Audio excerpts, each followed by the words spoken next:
Hi, Clutter Fairy fans. This is the Clutter Fairy Weekly for April 22nd, 2025. I'm your co-host, Ed Gumnick, and excuse me, and I'm speaking with Gayle Goddard, certified professional organizer and owner of the Clutter Fairy in Houston, Texas.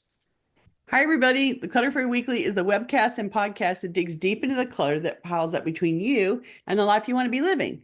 We explore the habits and behaviors that lead to clutter, and we suggest strategies to slow the accumulation, reduce the collection, and comfortably manage the stuff we decide to keep. If you're new to our Zoom meeting, we want to let you know that you can share your comments and questions via the chat feature, and I'll try to make sure Gayle addresses them before we move on to another topic. You can also use the raise hand feature if you'd like to ask a question or make a comment yourself via audio or video. And we are streaming the webcast live on Facebook, so you can share your questions and comments there, and I'll relay them to Gayle. We're going to start by talking about last week's Weekly Tittle. Last I'm two sorry, weeks ago, 3 weeks, three weeks the ago. last Weekly Tittle, which was called Seeking Clarity. The assignment was to bring clarity to an organizing project or category of stuff that you find difficult or confusing. Let's hear from our participants in Zoom and on Facebook who tried our clarity enhancing suggestions this week. Please let us know in the comments. While we wait for people to chime in, I thought you and I could talk about whether we've gotten any clarity as we move through our moving process. Right? Oh, What do the you moving process. what do you have to report in the way of progress on wrapping up the last bits of your move, Gayle? So I had a stack of like 9 boxes that were next to the built-in cabinets, and I took a Saturday a couple of weeks ago and opened all those boxes and put all the books up.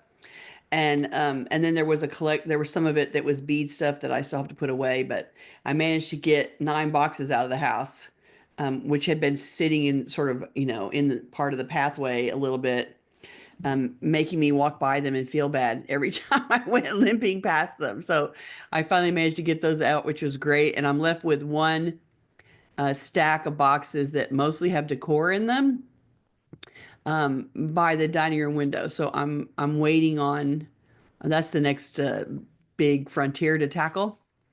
And my knees are improving, and so I'm able to do a little bit more than I was before.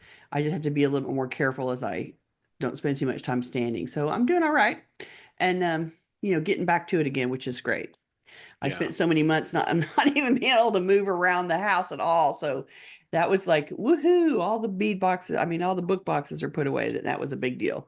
Excellent. What about you, Well, Mister? I just moved a I minute have to ago.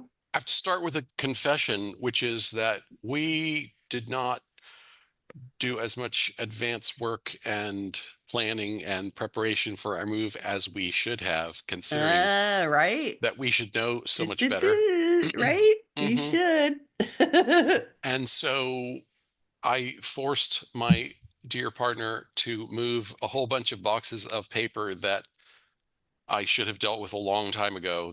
Some of the paper I have been working on since the move is stuff that has been moved at least 4 or 5 times. Oh, Ed. Oh my Yeah, yeah, gosh. I did yeah. not realize that. My dirty little secret. That is your dirty little There, secret. it's Oh my out there. gosh. But as I was looking through our social media for, any reports that sounded like they were in response to the tittle that we talked about, the seeking clarity tittle. I Yeah. thought, well, I what I have done that has been very effective for me is the get into action. I have said, okay, I'm going to tackle paper for 25 minutes a day. And I haven't done it like it hasn't been clockwork. I can't say that, but I probably have averaged at least 4 days a week of 25 minutes a day since the move. That's And 2 hours, baby. so it's adding up. And with paper that's been moved numerous times, there's an awful lot of it that can go straight It into the is trash. so marinated, right? Yeah, Like that is well marinated if it's made it through 5 moves. yeah. And so Some of lots that paper moving. came from Houston, that means. Oh yeah. Oh gosh, yeah. Oh my gosh. Oh gosh, yeah. Oh my And gosh. not even from the last place we lived in Houston. Yeah. Yeah, yeah, yeah. Ed. Shame, Oh my gosh, that's hanging my so head. funny.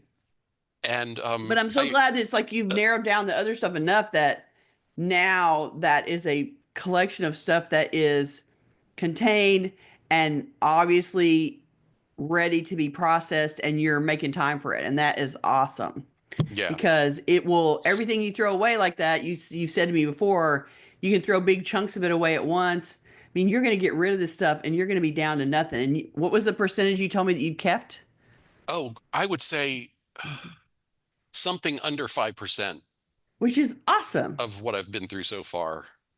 Yeah, keep it up. Let's Yeah. cheer for Ed. Thank you, thank Yay. you, thank you. And Okay. keep it up, man, because you are going to be so happy those boxes are not anywhere stored in your apartment and not having to be stored somewhere else and just out of your face. So good job. Yes. We also found some boxes from Houston that never got unpacked at the two places we have lived previously in Oh my Chattanooga. goodness. Yep. And one of those also turned out to be paper. The others were all paperback books. So I have some book culling to do. Oh my goodness. But I've already done some book culling. I really have worked several parts of our Seeking Clarity tittle because that sort of fell in the category of design and algorithm. We're always Yeah. telling people design an algorithm Hmm. um, so that your decision making is mechanical instead of agonizing. Torturous, right? And so this time I was even more brutal. Uh,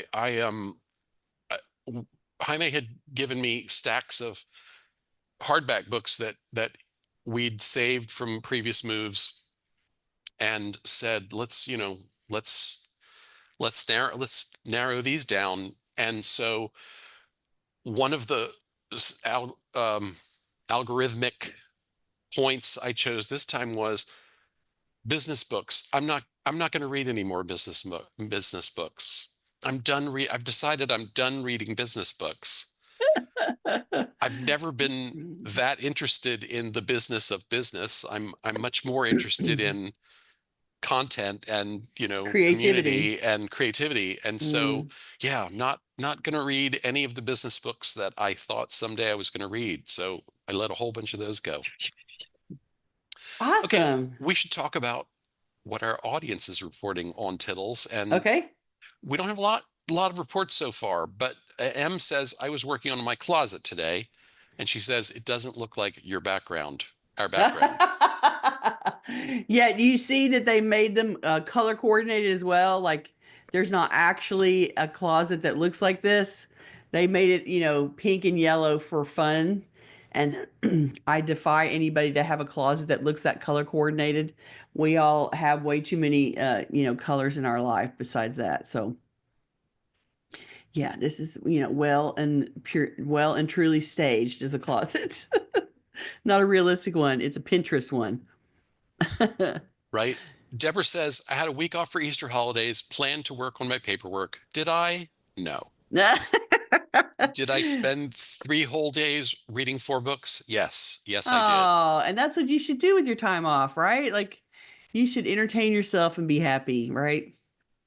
It's all right. The paperwork will wait. You can get back to it another day. We've all M been there. M says, I am thinking of starting a worm bin, vermicomposting to get rid of paper and make potting soil. Oh, that's fun. That's Let the kind of worms cool. eat your Yeah. paper. I like it. Now the question is, how many worms would I need to eat All of the paper the that you 400 pounds of paper that I've thrown away? I That is might a need serious like worm farm. That's an what that is. entire, I was going to say, I might need like an acre of worms for my paper. That is hilarious. Oh my gosh, so true. Um, also commented on the background, nothing in that closet to one, wear in the winter, two, wear to a funeral. Exactly, exactly. It's true. It's This is true. a spring, a spring girly wardrobe right there. Yeah. Okay, I think we should get on with our main topic. Okay. Working with a professional organizer can help you take the fast lane to functional, clutter-free spaces. But even if you can't hire an organizer, you can handle your decluttering and organizing projects with a professional's care, creativity, and attention to detail. Today, we're going to discuss the process of working with a professional organizer and how you can apply a professional approach to managing your own projects. Today's topic, working with a professional organizer, is one I've mentioned in passing before now, but haven't really covered in any detail. Since I work as an organizer full time, I can cover the process for you and hopefully make it less intimidating. A lot of my clients find calling and asking for help very intimidating. So I'm hoping to demystify it for you a little bit and maybe make it less stressful. When you finally decide that you need help getting your decluttering project done, you may decide to hire an organizer. Making that decision alone is often a hard one, especially if you feel overwhelmed by the project or ashamed that you can't do it yourself. A lot of clients call me and tell me they feel bad about not being able to do it themselves. You're likely scared to even make the first phone call. If you've never hired an organizer before, you really don't know what the process will be like, and that not knowing can be scary too. And also push all of your buttons about trust and feeling safe. So let me give you an idea of what using an organizer looks like and hopefully make it easier to call for help. All organizers have some type of assessment process where when you first call them up, it can be as simple as a short conversation on the phone to gather some job details at no cost, all the way to a home visit with a written follow-up report and that costs a fee, plus everything in between those ranges. So this changes based on the organizer and the type of jobs that they do, how big their company is, and how they like to run their business. I myself will ask some basic questions about the job when you call me. Then I offer a free 1 hour in-home assessment and I'll ask questions as I walk through the space. Others have a form with preset questions about the job and about the environment that they ask you to fill out. Regardless of any organizer's intake process, we're all trying to find out some basic details about your project, like what do you want to get done? What's the timeline? Is there a deadline? Where do you live? In other words, are we actually servicing that area that you're calling from? What size of house is it? Who else lives there? Are they participating in the process? How do you feel? What's your feelings about the process? What led you to call an organizer? What are you struggling to do? What have been your obstacles so far? What are the first priorities that you want to work on? Are there pets in the house? Are there guns in the house? What times of the week or weekend can you schedule an appointment? This is a short list. It may feel like a longer list having read it, but it could be a lot longer depending on the organizer. But armed with the answers to the questions and having made a basic walkthrough of your home, we can plan how to tackle the job and achieve your organizing goals. Often during these early contacts, the customers ask for an estimate of the job cost. Some organizers are more reluctant to do this, but usually an experienced organizer can make a good faith estimate of the job. These are just estimates though, because we can generally tell how long it would take us to do the job if we didn't have to ask for any of your input. But no customer wants out of it completely. So the customer impacts the speed at which the job can be done. If you have trouble making decisions about what to keep and what to toss, or we're working with a bunch of items that are very emotionally triggering for you, and you need to move through them carefully and process your emotions as you go, it'll take a lot longer. Also, if we can't reach or see all the areas that we have to clear, we can't actually see everything that needs handling. There may be way more in there than we can see, so the density of the mess impacts the time needed too. Keep that in mind if an organizer doesn't want to estimate, or if they make an estimate and have to change it as they do the work. They may suddenly open a closet that they didn't realize was there because it was covered with stuff, or you told them what you thought was in there, and then when we opened the door, it turned out to be something completely different. So those kinds of surprises pop up at the job, and there are more surprises the more dense the space is. So the estimate's always going to be impacted by that. Once you get past the assessment process, then you schedule a work appointment or maybe a few appointments, depending on how the organizer schedules their jobs. You'll get reminders of appointments ahead of the actual dates, and the organizer will show up with their preferred tools and supplies. We all carry a kit of tools and supplies we like to use, and we also will use whatever you have. Some organizers carry and sell organizing containers, while some others use what you have and suggest specific containers for you to go buy when the organizer thinks they're needed. So you and the organizer work together on the project, and we most always work together as a team on it, with the organizer directing the workflow and checking in with you throughout the process. Gail, let me Yes. interrupt you just for a second and Mm. ask, do you ever have clients who are hands off? Do you have any who sort of give you some guidance and just turn you loose? So it is an option. It doesn't happen to me very often because I don't typically attract those kinds of clients that feel comfortable with me doing it alone. Yeah, Other people prefer that kind of work and they're like, give me the closet, I'll take care of it. And they'll do a bunch of work and they'll go and talk to the organizer. I mean, they'll go and talk to the client for a little while and let them make some choices and go back in with the person not there helping. It's not a process that I tend to do because I end up making a closet that looks pretty to me right. without much input from the client. And then I feel like the rest, it's kind of a recipe for that to fail. For disappointment or Yeah, like it looks yeah, pretty at the end, but then the client can't keep it up because of fill in the blank, right? yeah, And so because it typically I doesn't don't do reflect that. them effectively. Hmm. And the times that I have done it, I have found that I end up organizing a bunch of stuff that I think, man, this stuff should really go. This stuff should not be here. This stuff needed to be edited. Yeah, And yet if they're not willing to edit, then I end up trying to cram into the space all the stuff, everything that they didn't want to think or talk about, yeah. and it's not the best end result. So there you go. So the organizer and you're going to work together. We were talking about that, and the organizer is going to direct the workflow and check in with you as we go.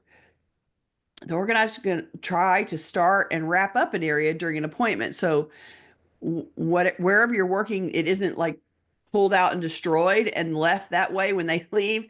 No organizer wants to come in and start a process and tear it all apart and make it look worse and then go home. Like they don't want to leave you in that place. So they're going to try to pick an area that they can start and wrap up for an appointment. And then they'll spend a bit of time at the end to reset everything so it's a manageable space until they come back for the next appointment. So they're not going to try to make it impossible for you to get in and out of that area. They're going to try to reset it so that it can still be worked in or walked around or not be in the way until they come to pick up the pick up the project again the next time they come back. And they're going to pick that area based on what portion they think they complete for that day. Part of the process is going to include setting up storage systems. The organizer is there to evaluate what you'll keep and decide how best to store for easy use and easy storage when it's not being used. So, what I mean by that is that the organizer is going to separate the things you use all the time from what you use less often or not at all. And then they'll set up storage parking spaces for what you use all the time. And these are going to be the easiest to access, close to where you use them, etc. And then they'll help you decide where best to store what you don't use very often. And it's going to likely be a harder spot to access, but since you don't need stuff from it very often, that's the best compromise. They want to use the easiest access space for the things that you're using all the time. And then the less desirable, less easily accessed spaces for the stuff that you don't use all the time. And just making that distinction is something that most people don't think about when they're unpacking in a place. It's the kitchen, therefore they shove it all into the cabinets and they Right. don't think about so all these things are in these three cabinets. Am I using this stuff all the time? And if not, then why are they in the prime real estate? And so most people have less kitchen storage than they wish. And if they fill it up with all the stuff they're not using all the time, then they find the kitchen much harder to navigate. And so that kinds of evaluation is part of what you're hired an organizer to do. At the end of the appointment, they're going to help you take out the trash and recycling and load donations into their car. Most organizers take donations out as part of the work. Depending on the organizer, you may be asked to pay at the end, or you could be billed later for the job. And after that, it's rinse and repeat as you work on the project, and then you get to declare when the job is done. I'll tell you, as an organizer, one of the things that I tell new organizers all the time is you probably won't get to do everything that your client that you think that needs to be done for your client. The client's probably going to stop you way before you would stop on the job if it was yourself. And so that is something that an organizer has to get used to. We can imagine much more space and much more project work to be done to clean up and make it better. And most clients' vision doesn't extend as far as mine does. And so I usually have to stop before I would typically stop in a space. And that's okay. It's just part of the drill. Like I have a different vision than whoever I'm working for. So, and usually what I'm asking them to do is pushing them so far already. Like the idea of imagining what I could imagine is so far down the line for them that they can't even contemplate it. It's too far. Well, And sometimes we get and back to it, but and they may also be they're also looking at, well, what I imagined I would spend at the start is, is this. They may have an they may have set an unrealistic limit on the budget, hmm. unrealistic for, how much work they had queued up for you, Right, right, exactly. and or maybe dealing with, tension with the with other members of the household about the process. And the cost and all of that. Yeah, it's true. And I think most people don't realize the reason that you haven't done it partially is because it's so much work. And the fact that I'm an organizer doesn't change the amount of work. It just changed my willingness to do it. So it doesn't mean that it's less work for me than it is for you, although I might be faster at it, but I'm still having to do a lot of work. And so it takes time, and time is money, right? So sometimes, the budget gets used up before you get finished with the job. But I do find that most people, if they're happy with the work, even if they have to take a break in between, they'll have me come back and do some more later. Yeah.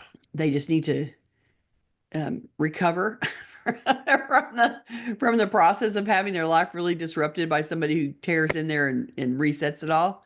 Well, and we talked a lot about, the peeling the onion metaphor, and Mm, that you you take off a layer, and you have to live with that for a little while before you realize, oh yeah, this is still too much. I'm taking off another layer.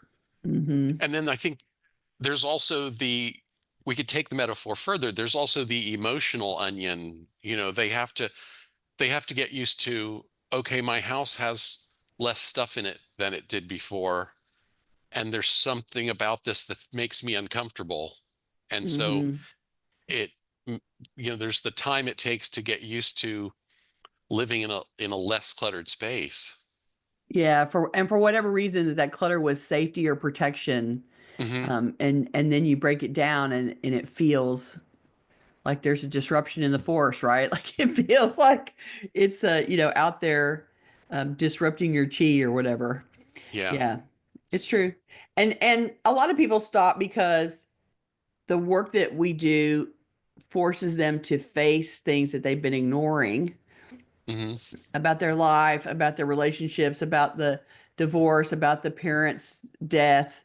About Have the choices they've made, about the Yeah, things they tried and let go. and didn't work out. Yeah. Yeah. And so there's a lot of self-examination that happens as a result of moving the stuff around. And sometimes people they have to take a break and deal with what's come up before they can let me come in and move some more stuff around. Yeah. Because I just plow in and start moving stuff around, and I'm reminding them of all the things, all the old pieces of their life that are hiding in the house. And so it can be emotionally disruptive for sure. So that's the experience of working with an organizer. What if you want to do the work yourself? So we also said we talk about that. And so we want you to be able to apply a professional approach to managing your own projects. So let's talk about those steps. I'm going to translate them for your personal use instead. So the very first thing is really an assessment.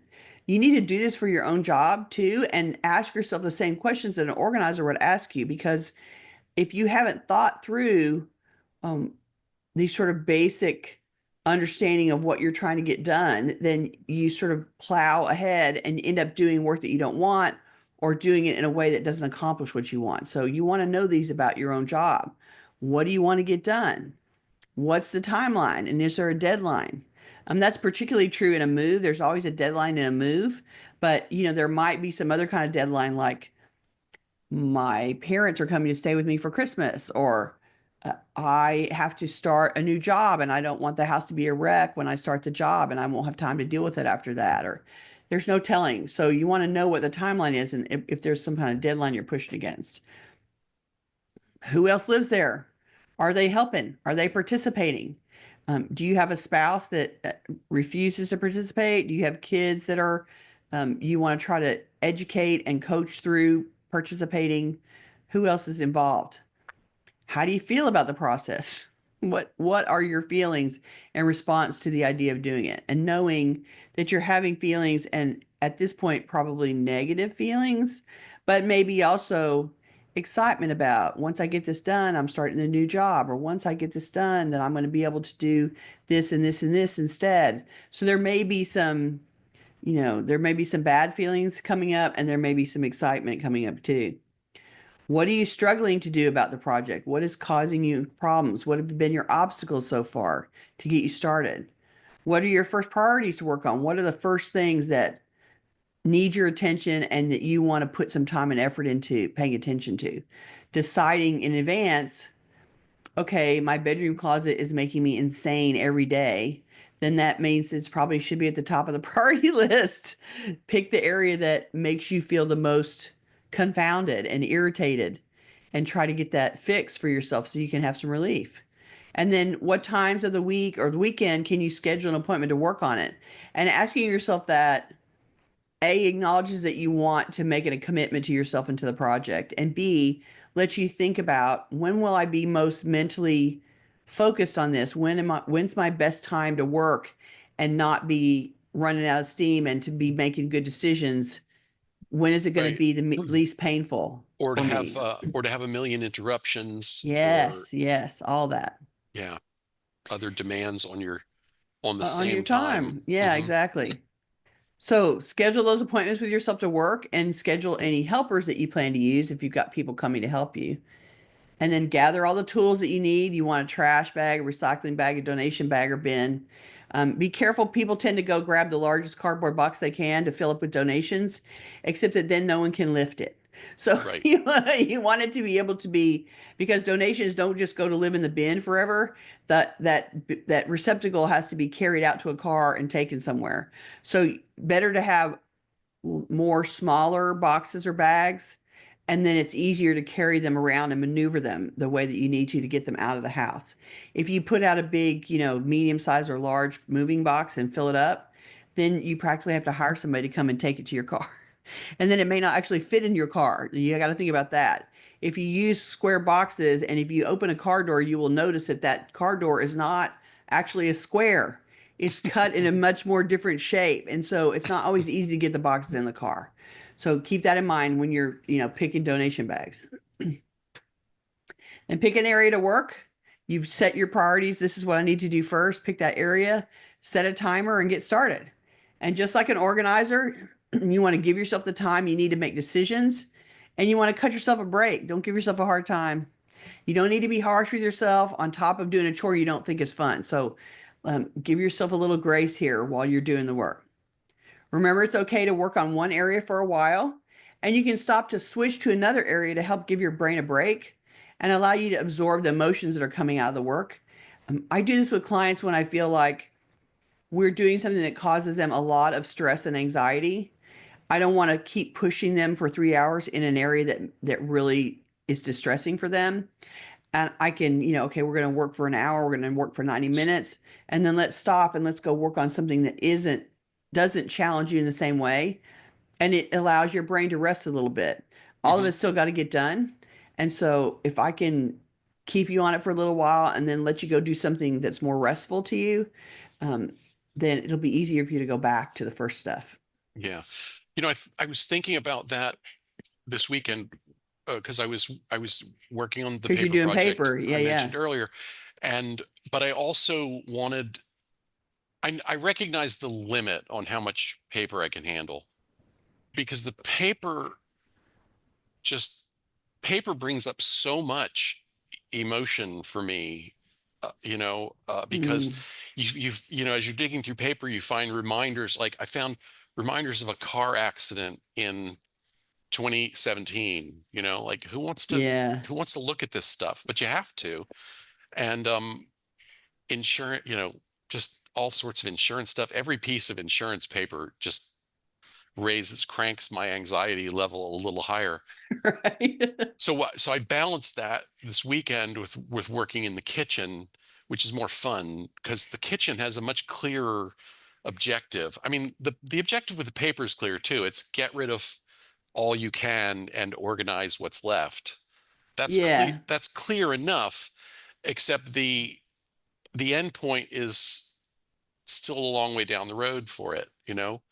Well, and Where the paper is all like it's all the bills that you had to pay. It's the history of all of the I went to the doctor, I wrecked the car, it's all of the this life stuff that's writ large unpleasant in paperwork. Yeah. unpleasant adulting is what, Yes, yes. your box of paper is like a museum of unpleasant adulting, you know? Every I single love box that of term paper. so much. The Museum of Unpleasant Adulting. Whereas in the, you know, whereas in the kitchen, Yeah, that's like, the end result is a beautiful, organized, functional, efficient kitchen. It's right? a much nicer goal to work toward. Well, and And you like being in the kitchen, and for you, all of those kitchen things they represent you making things that you think are fun and that you like the end result of. yeah, I 100%. I also had the advantage that Jaime had pretty much emptied he pretty much unpacked the boxes. So there was still a lot of stuff sitting on the counters and the island, but it was out of the boxes for the most part. Yeah. And so that helped a lot because I could just see everything that needed to be managed. And And then you just went and put it where you wanted it. yeah, and I Mm. just worked with, I did not buy one single additional bin or basket or rack. I was really trying hard. He kept saying, we could go and get some more stuff. And I was like, let me try and use up everything we've got. Um, and putting in racks to make more space in our pantry for some reason. I don't know why no one can design a good pantry anymore, Yeah, but it costs money to make the pantry work, and yeah, yeah, a lot of thought, and most builders don't want to spend time and money on that. and our pantry has the shelves are in fixed positions. There may be a way to, I mean, sure there's a way to move them, but it's not easy. It's going to require tools. Yeah. And so, we have spaces in the pantry that are maybe, I don't know, 10 inches deep. And then Mm. other spaces that I can't show it on screen. I can't get far enough away from the computer. There's these two spaces in the pantry that are just humongously tall. And I had to put racks in there Ah, to make them a little more yeah, useful. and therefore not useful at all, right? Yeah. But But alternating between the two so you're helps. doing the brain rest thing, right? Like Yeah. you're doing Yeah. the museum of uh of annoying, what did you call it? The museum of annoying Museum of adulting. annoying adult, something like that. Yeah. And then you're going over and working in the kitchen where you feel more at peace and more comfortable. And so I think that's a great idea. And it does, like, you're spending some amount of time doing paper all the time, which is the goal. And eventually you'll stop having to do it. You'll be caught up and you'll just be doing maintenance paper, which is awesome. Deborah said, read paper. Each individual piece requires action. Getting Yes. Getting rid of a sofa or table is one decision, which leaves a lovely space in your home.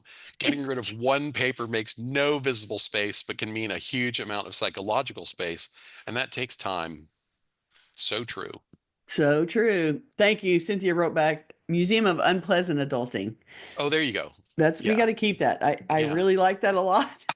I think it's a perfect description of every box of paper that you're ignoring is you having to do something responsible or pay attention to, the trail of your adulting life in paper form. And it's Yeah.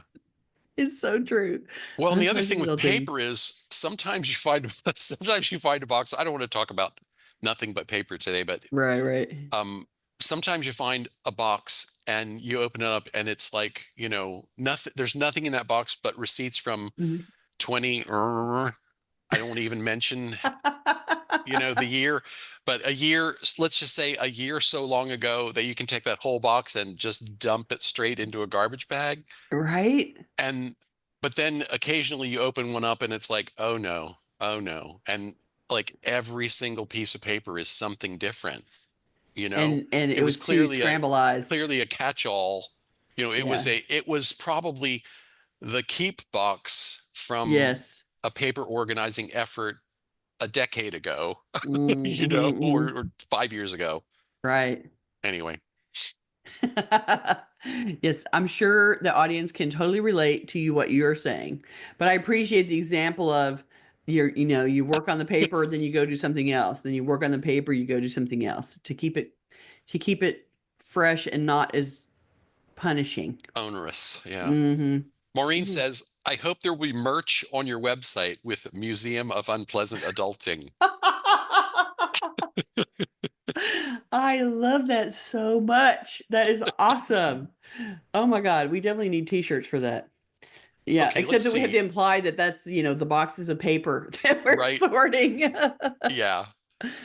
Okay, You so we you also were talked at about uh, uh, you were at allow yourself some space to yeah, process yeah. any emotions, You right? do want to give yourself that space to process the emotions, but don't let that stop the work if you can help it. So after a moment with your feelings, give yourself, that moment to feel, oh God, this paper, I had that accident and wasn't it terrible? Oh God, this is from my ex-husband. That makes me sad. Oh gosh, this is from my deceased mother.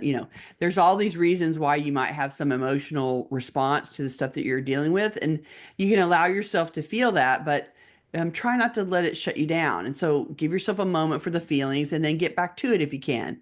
If you find that you just aren't ready to face processing something, see if you can pull a small amount of that stuff from whatever this box or bin is that you're pulling out of and pull a little small amount of it out from the rest and go process it somewhere else. Sometimes having it be separate from the full box makes it easier to handle.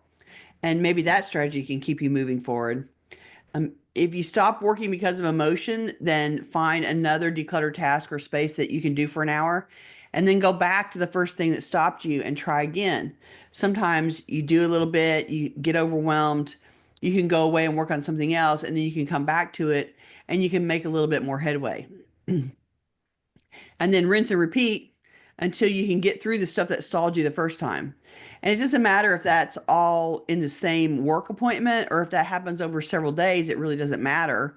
Everything's moving you forward towards reducing your amount of stuff that you have to keep. So even if you have to do an hour or do 30 minutes in the part that's triggering and go do an hour in the kitchen and then go back, if you have to go back and forth and it takes a few days for you to get through it, that's okay. You're still making forward progress. Um, Before you go on, mm, great comment from Connie that I wanted to share and get okay. your take on. She suggested another question to go in your self-assessment, Mm. which is ask yourself what went wrong the last time I tried to do this. Oh, that's a good perspective. If you've been working on it and feeling like you've been working on it and failing at it, what went wrong last time? Why did you get hung up? Why did it stop? And identifying what that is and trying to give yourself a little thought process about how to work around that or how that can be accommodated or dealt with. Yeah. Now that you've got a little perspective away from it, you might have a better idea of what to do about it, or recognize that you don't have a solution yet, you need to call somebody and ask for their support, research some answers, get some more information. That's a good point to make. Thank you. Appreciate that one. Well, and yeah, who or what was the source of resistance? What, Mm-hmm. where if you're the source of resistance, what in you is churning up the resistance to organizing this particular project or set of Yeah, things? and making you stop, shutting you down. Yeah, yeah, that's a good point. Or are you, or is there just a little something? I mean, maybe the answer to that will be, well, I was trying to do this, but I don't have a place to put what I'm keeping, Mm-hmm. you know? Um, So that you have to think through, um, does the stuff that I'm keeping make sense for the amount of storage space that I have or the yeah, size of my home? And is the stuff that I'm keeping, it needs its own storage system because I've got so much, or this stuff is really important to me, or whatever, that you think through, okay, I don't have a storage system now. What can I do to accommodate the stuff that I'm trying to keep? I would always challenge if you don't have a place to put it. I'm always going to challenge you to say, so tell me what it is, tell me why you're keeping it, tell me how you're going to access it, tell me why it's so important for you to try to figure it out. And a lot of times when I dig deeper, it's just that I don't want to think too hard about this, or I don't want to make choices here. I just want to keep it all without thinking about it. yeah, And I can usually challenge that. Talk people out of, help people make choices about what to get rid of, easier, and hopefully shrink the population. And then it's down to a more manageable set. And then the options for containing it become broader. There's more options to deal with it because yeah. it's not half a room full of stuff like it was when we started. I want to share another comment. And M said, let's see if I need to scroll back a bit here. M said, just having an organizer define areas for me to work on would be very helpful. Right? So the place isn't worse wreck the next day. Yes. And that Um, is that is a reflection of someone who can look at a collection of stuff and they can gauge pretty accurately how long it's going to take to work on it and how much time it's going to take to unpack it all. And so the idea that you ask for someone to come and help you because they have the ability to screen what they're looking at and say, yeah, that's 17 hours, this is going to take us 3 days. Like, we can't do all that in one sitting, because a lot of my clients have a disproportionate view of, they think we can get through this in a lot faster amount of time than they actually can. And so having that person that can filter it and go, no, no, we can't do all that in 3 hours. We can do this in 3 hours, but we can't do that in 3 hours.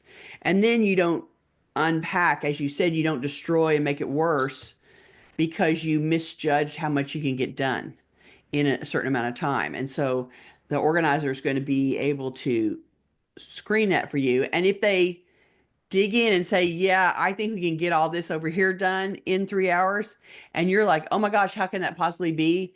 Then you should just trust them, because they are looking at it and telling you that it's possible, because they can see what's there and they know how much time it's going to take. So you're probably right that you couldn't do it that fast on your own, but with them, they're helping you, then you absolutely can get it done, and they're not usually overestimating. And so they're not going to be, they're going to be real with you about how much time they think it can be done. And if they say, yeah, yeah, we can get all this done today, then just trust them and go with it. Even though you can't imagine that it's possible, just trust them and go with it.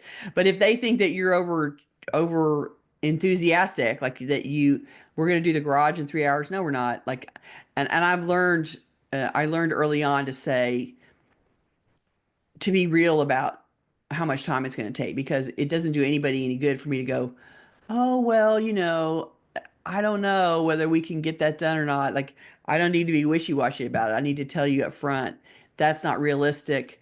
we can't do all of that. We can clear this counter today, but we can't do the entire kitchen today. There's too much stuff in here. And so, just so that, I mean, that's part of the job is that the organizer sets realistic expectations about what can be accomplished. And so, you're absolutely right. And having that person will keep you from, like I said, they're not gonna destroy something and walk away. They're gonna work on a part of it and hopefully then be able to pull the stuff out, shut it down, reset it, so that you can still use the room, or so that it's not creating a big pile of clutter in the way between now when she stops and the next appointment shows up. You don't want there to be a big mess at the end. So, that is really part of what they're there to do, is to make sure that you're not drowning at the end of the appointment in too much destroyed mess. Okay, so I'm going to put you on the spot with a really tough question here, which Okay. is, okay, so how does the layperson who doesn't have the budget for a professional organizer learn a little bit of that skill to estimate the time a project is going to take? So that's a practice makes perfect thing. Yeah. So, And I would think maybe is start small, yes, you absolutely. know, Yes, take a allocate 3 hours for a project you think is going to take 45 minutes, yes. maybe, And always, even if you don't have any idea how long it's going to take, I would do something really, really small and see how much time it takes you to do it, because you will learn how fast you work. You will learn how long it takes you to make decisions. You will learn what things you struggle with, and you'll learn the time that goes with that. And so, while you may not know that up front, you can have that experience by picking small projects, one shelf of the linen closet, one, the top of the coffee table, one shelf on a bookcase that's against the wall. Even if it seems ridiculously small, don't worry about it, because it's all in service to you learning, and you're working on stuff that needs to get done anyway. So I would not aim for, I'm going to do the dining room today. Don't pick the room as your target. Pick an area of a room as a target, and pick a small amount to work on and see how long it takes you. And if you pick a shelf and it takes you 10 minutes to get it done, woohoo, you learn something and you can go pick another thing again until you're out of, the amount of energy and focus you have for that work slot. So it doesn't matter if you don't pick an appointment, pick a project that fills exactly in the time slot you made. I would aim for picking something much smaller and do it, and then see what kind of time you have remaining and try to pick something again that'll fit in the remaining amount of time. And as you do this, you will learn your own abilities, how long you can stay focused, what kinds of things slow you down, what kinds of things aren't a problem for you. And those will all inform your better decision making later.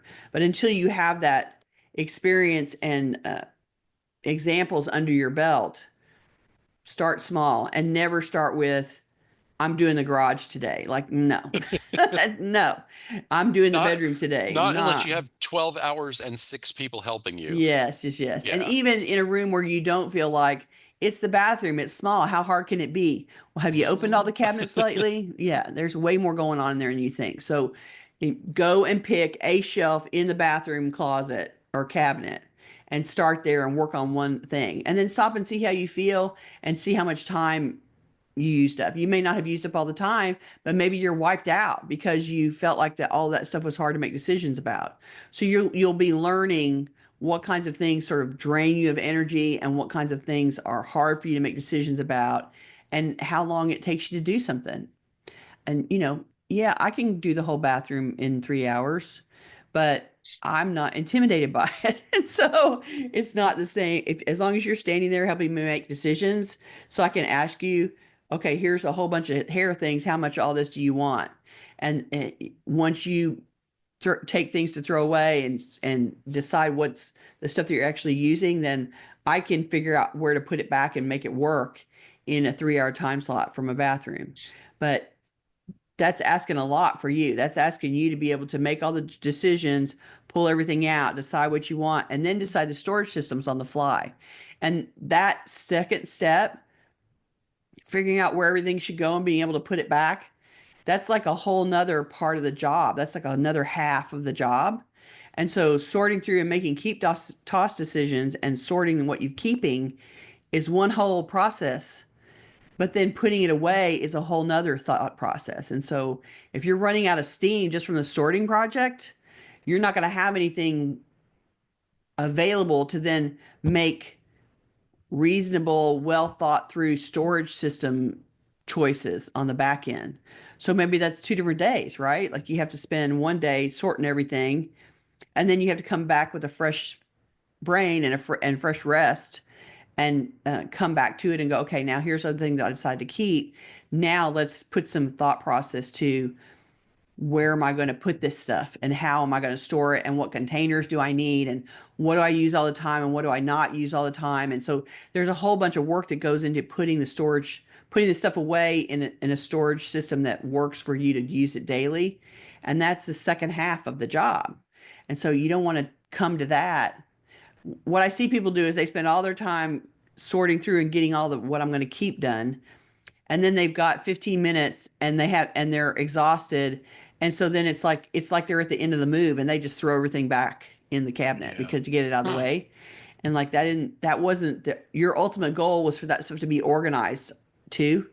And so if you don't have the bandwidth at the end of your work appointment to do that part, then you're not serving yourself. So put it up in the cabinet with no thought at all, come back to it another day and take it out and then sort and create storage around it. And then you'll end up with the result that you want, which is I know everything is in there, I know where everything is, and I'm happy with the results. Hope that helps. Anna asks, what's a reasonable minimum appointment time to request for someone who has health issues and can't do 3 or 4 hours even with breaks?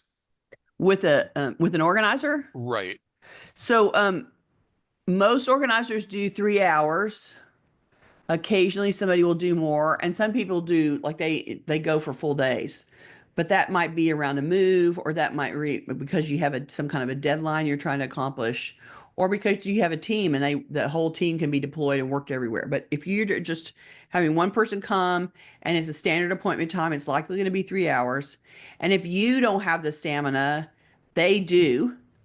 And so part of what their job is to work around you, right? And so they're going to work with you and learn how much time and stamina you have and what kinds of breaks you need to take in order to hang with them.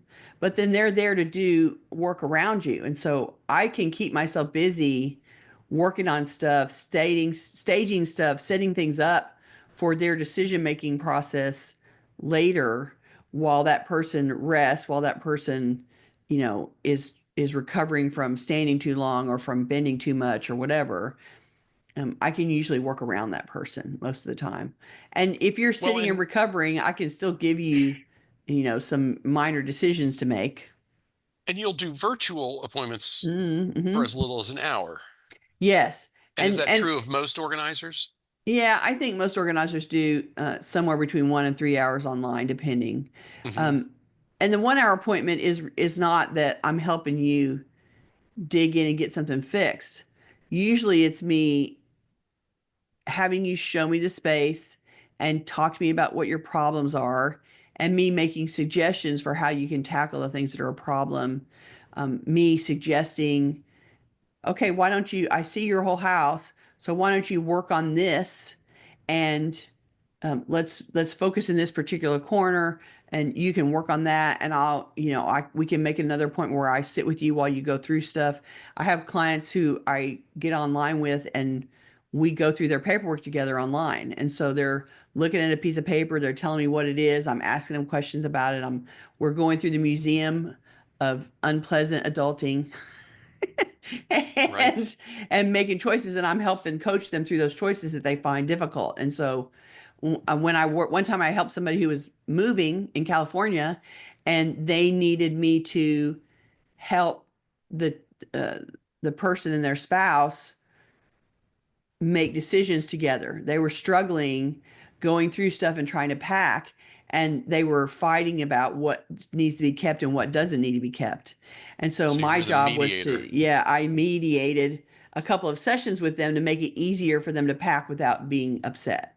And so that online work is often in the form of goal setting, task lists, prioritizing what needs to be done, listing the steps that need to be accomplished, and then going away and letting you do something, and then coming back again and talking to you about what you did, how you found it, what were the results, where are we? Okay, here's a new set of steps, here's a new set of goals, here's a new things you can do. Go away and you do it and come back again. And so it's sort of like I coach you about it, send you away to work, and then come back. Or I coach you about it and we work together online to work on something. And so it doesn't change the work, it just stretches it out and leaves more of it to you than to me. But I can always give you a process, a timeline, help you make those decisions like what should I do first and where should I go and how do I get rid of this and that kind of stuff. I've done that Yeah. several times with people. Okay, I want to share one more comment and then we have to go. We are out Okay. of time. Jane says, the most valuable help I pay for is taking things away. A Yeah, friend has access to huge recycling and trash bins. Periodically, I have him come, treat him to lunch, and then have him take large boxes to recycle and large items not worth donating. He has also helped me take larger items to the Habitat for Humanity restore. that's Point good. being, point being, there may be value scheduling someone to do just what you can't do easily yourself. Knowing he's coming over also makes him an accountability partner, being ready for Yes, when he's coming over. exactly. And you can hire somebody on TaskRabbit to come and help you. If you've already made the decisions and you just need somebody to get it in a car and take it away, then you can hire that work done for sure and pay by the hour for somebody to come and walk it out to the car and drive it away and come back with a donation receipt. No problem at all. Totally worth it. And you Okay, don't want to live with the boxes. we're going to be back next week at the usual time, Tuesday, April 29th, noon US Central Time. And we're going to do the next installment in our room by room series. We're going to talk about dining rooms, which I was astonished to find we've never spent an entire episode on in the I past. know that was really surprising. And I think that's partly because so many people don't use their dining rooms as dining rooms anymore. And we're going to Right. talk about that. And we're also going to survey the audience on that. So watch for an announcement of a survey in the coming days because we want to know if any of you actually eat in your dining room. Or if it's something else. And then we're going to talk about how to organize the dining room if you're using it as such, or even Yeah. if you're not. Gayle, why don't you give us the tittle? Okay, this week's title is called Assess Yourself. This week's assignment is to take the initial step of hiring yourself to work as your own professional organizer, conducting an assessment. Answer the following questions about either your entire home organizing project or a single sub-project or aspect of the job. So here's the list. What would you like to accomplish? What's the timeline and is there a deadline? Who else lives in the space and are they participating in the project? How do you feel about the project? What aspects of the project are you struggling with? What have been your obstacles so far? What are your first or next priorities to work on? What times of the week or weekend are you willing to schedule appointments to work on the project? So do your own assessment of your job, think your way through the answer to these questions, and then come back and tell us about it next week. We're back. Okay, if you're watching this on YouTube, we'd love for you to join us live. To get notifications about upcoming events, we invite you to join the meetup group by visiting cfhou.com/meetup. You can also follow us on Facebook by visiting cfhou.com/Facebook or join our mailing list by visiting cfhou.com/subscribe. We love to hear from you, so please keep your questions, comments, and topic suggestions coming on YouTube, Facebook, or anywhere that you find us. You can always reach us through the website at clutter-free-houston.com. Dawn said, I couldn't write down all those steps fast enough. That's okay. We will have them posted on our website in the next day or so, and you'll be able to find them at, I forgot to do this at the beginning, forgot to share the slide, cfhou.com/TCFW252 is where our show notes will be. when we get those posted tomorrow or Thursday. Hmm. And We will make it available. All right, yes, you guys, we're going to go out. Thank you so much. I'm so glad to be back. We appreciate your bearing with us while Ed was sick and I was out of town, and so we're back on it. My next traveling isn't till the middle of June, so we're good for the next several weeks, and we will see you next time. bye bye. Bye.